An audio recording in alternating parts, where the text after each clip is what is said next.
What is the Christian faith? The Christian faith is the belief in. Now, before I go any further, please understand. You believe in something because you don't know any better. Let me restate it for you another way. When knowledge is present, faith ain't necessary.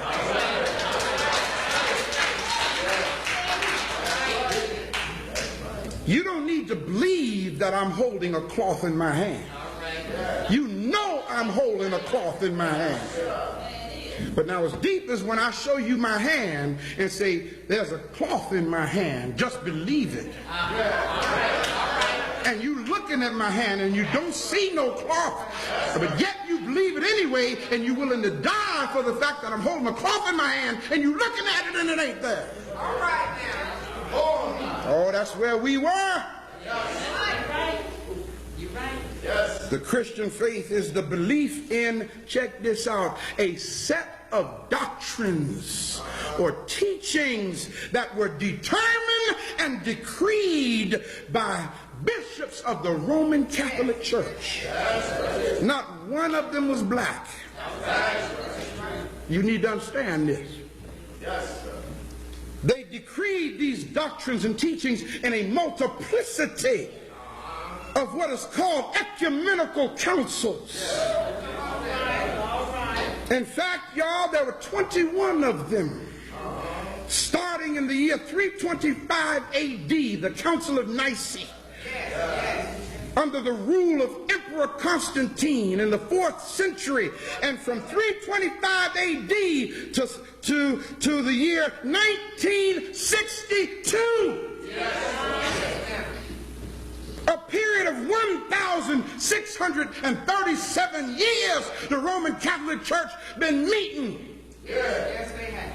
Changing their teachings and their doctrines over and over, trying to readjust them to fit because they knew they were a lie.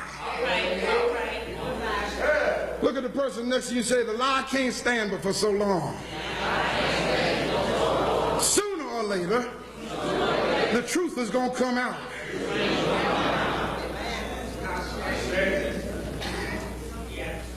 From the first Council of Nicaea in the year 325 AD to what is called Vatican II, or the Second Vatican Council in 1962.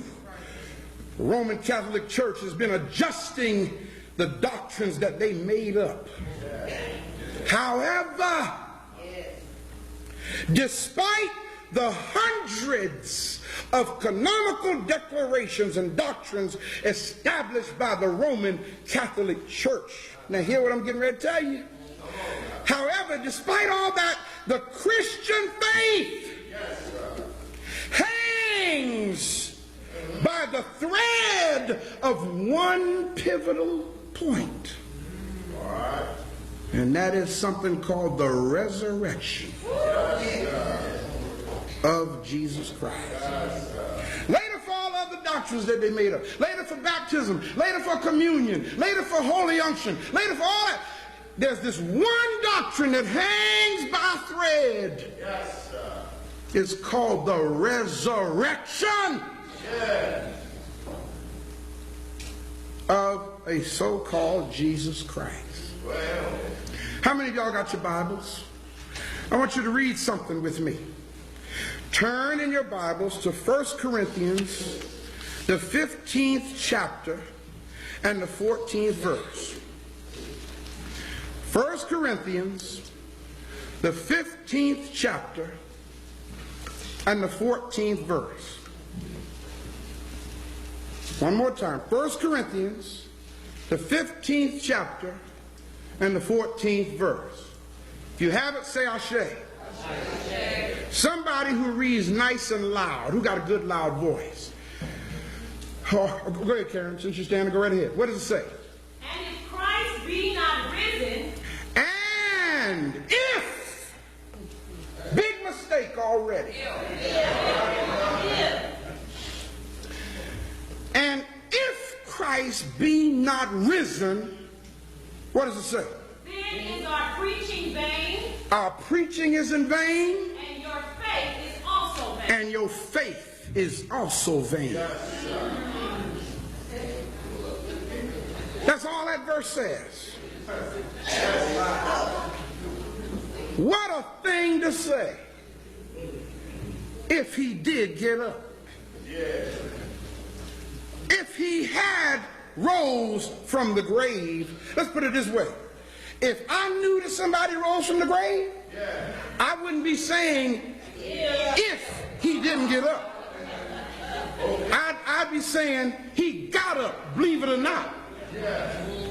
The question, the challenge here is, and if Christ be not risen. Let me transliterate this for you. Transliterated, it would say it this way. If Jesus Christ died and never rose to life, then Christianity is a fraud.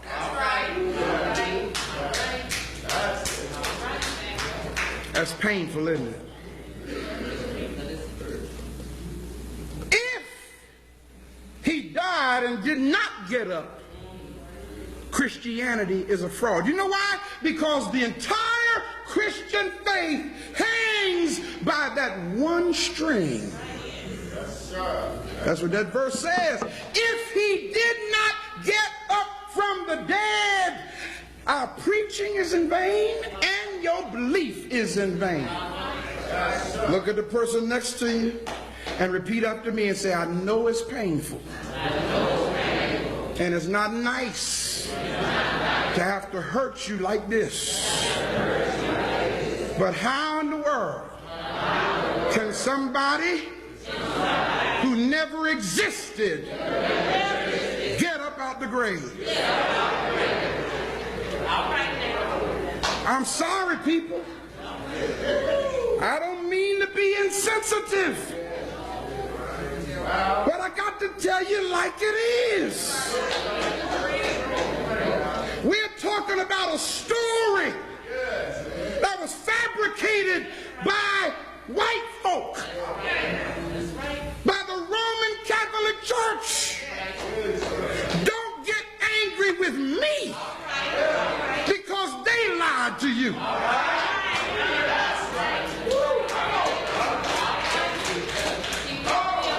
One brother said, am I become your enemy because I tell you the truth?